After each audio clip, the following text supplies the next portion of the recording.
मेरा नाम पुरुषोत्तम सिंह, मैं राष्ट्रीय हिंद संघ से हूँ। तो हम आज एक डेपुटेशन लेके, जो कि हमारा टोल प्लाजा का एक बड़ा इशू बन गया है और हमारे जो उधर प्रोटेस्ट पे बैठे थे लड़के, उनको भी उठा के ले गए हैं। तो उसके अकॉर्डिंग हमने पहला ये इनिशिएटिव लेने की कोशिश की कि असल में बात क्या है, असल में रूट में क्या है, क्यों मतलब इतना रोका जा रहा है लोगों को, ये टोल प्लाजा कटवाने के लिए क्यों फोर्स किया जा रहा है। हम गए, ये मैडम जी गई थी, हम तो अंदर नहीं गए, ये मैडम जी अंदर गए थे, हमारे सन्नीकांत जी गए थे, ये 3-4 करनी सेना के हेड थे वो गए थे। तो वहाँ से एक चौंकाने वाला खुलासा होता है, जिसको कि आप जम्मू वाले सुन के चौंक जाएंगे, कि वो उन्होंने बोला कि यहाँ तो ना गवर्नर का कुछ चलता है, किसी भी एडमिनिस्ट्रेशन जो भी ऊपर बैठे हैं, डीसी बीसी ये वो दाएं बाएं इधर उधर, किसी का नहीं है। ये अगर बंद करवा सकता है तो वो तो सेंटर से होगा।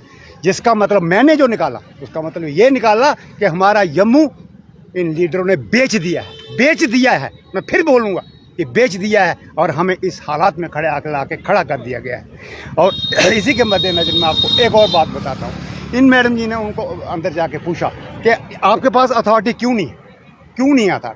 वो बोलते हैं गवर्नर को बोलते हैं, गवर्नर बोलता है हमने उनको बोला है। ये वो क्या हैं, ये पूरे गवाह हैं कि उन्होंने सीधा बोला कि हमें किसी ने नहीं बोला, और ना उनकी इधर कोई चलती है, ना कोई रूल एंड रेगुलेशन है।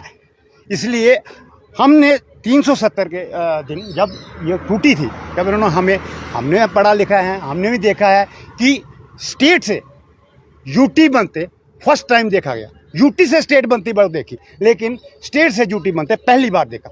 और यूटी बना के इन्होंने हम लोगों को रोड पे ला के खड़ा कर दिया। अब हम क्या करें, कहाँ जाएं? बात टोल की नहीं है, अब बात टोल तक रही नहीं, अब बात है स्टेट की। ये करनी सेना वाले बोले या कोई बोले, मैं अपने पूरे जितने भी डोगरे हैं, चाहे किसी भी कास्ट के हैं, किसी भी मजहब हैं, या किसी भी पार्टी के हैं, जो भी हैं, अब एक मांग उठाओ, वो होगी हमें स्टेट वापस दो। हमें नहीं चाहिए ये टोल प्लाजा की एजिटेशन। क्या करनी है करके, आज इधर से उठाएंगे, कल ये वहाँ लगा देंगे ठंडी खुई में, कल वहाँ से उठाएंगे वहाँ लगा देंगे। हमारे बच्चे अंदर बंद किए हुए हैं आप लोगों ने, हिटलरशाही है, ये क्या चल रहा है इससे।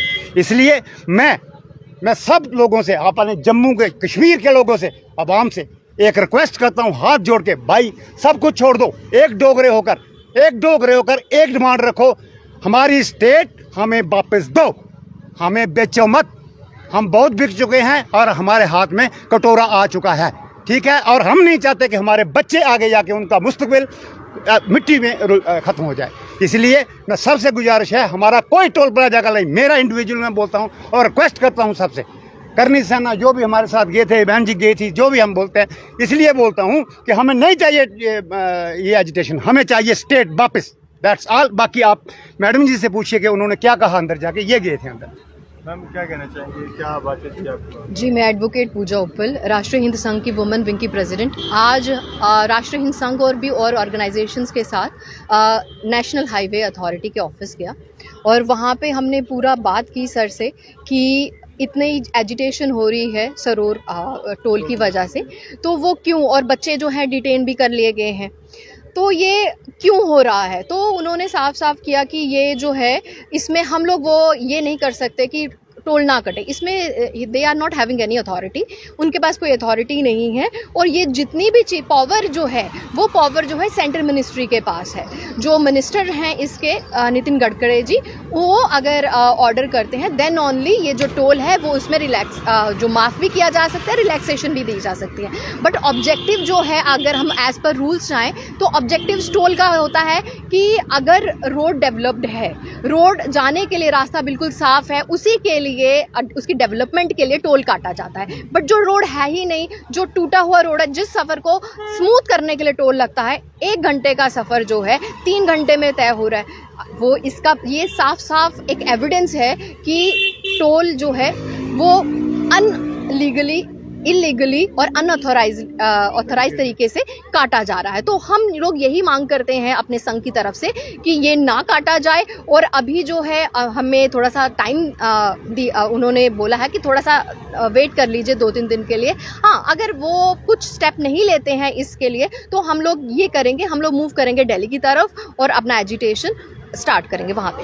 मैम जिस तरह से टोल प्लाजाज के बीच एक टोल और दूसरे टोल प्लाजा के बीच में जो डिस्टेंस होता है क्या 60 किलोमीटर रहता है, लेकिन यहाँ पे तो बिल्कुल पास ही वन टोल प्लाजा और इसमें तो मेरे ख्याल से 38 किलोमीटर का डिस्टेंस है और उस पे ही। और इवन एक और चीज़ है, एज पर रूल्स ये है कि अगर आपको 10 जो जहाँ पे टोल है वहाँ के 1 किलोमीटर के दायरे में अगर 10 मिनट से ज़्यादा या फिर कुछ ज़्यादा आपका वेट करते करते टाइम हो गया है तो आपका जो टोल का जो अमाउंट है वो डिडक्ट नहीं होगा, दैट विल बी रिलैक्स्ड, उसमें आपका नहीं काटा जाएगा। बट ऐसा कुछ भी हमारे, मुझे लगता है यूटी बनने की वजह से हमारे वो रूल्स जो हैं उसका पालन नहीं हो रहा। मैं तो बोल रही हूँ जो रूल्स बनाए गए हैं 2008 में और दूसरे रूल्स जो बनाए गए हैं और उसके साथ साथ जो लोकसभा में जो स्टेटमेंट्स मिनिस्टर्स स्टेटमेंट्स दी हैं, मार्च में दी थी नितिन गडकरी जी ने, उन्होंने बोला था 60 किलोमीटर के अंदर अगर कोई टोल है उसको बंद कर दिया जाए, सिर्फ एक ही टोल रहना चाहिए। और लेकिन अगर कोई भी टोल जहाँ पे डेवलपमेंट नहीं हुई, जहाँ पे रोड पे डेवलपमेंट नहीं है बट फिर भी टोल है, उस टोल को हटा देना चाहिए। और उनकी रिपोर्ट उन्होंने ये मार्च 2022 में ये स्टेटमेंट दी थी, लोकसभा में दी थी, लेकिन और 3 महीने का टाइम लिया गया था, लेकिन उसका आज तक पता नहीं चला कि हुआ क्या है।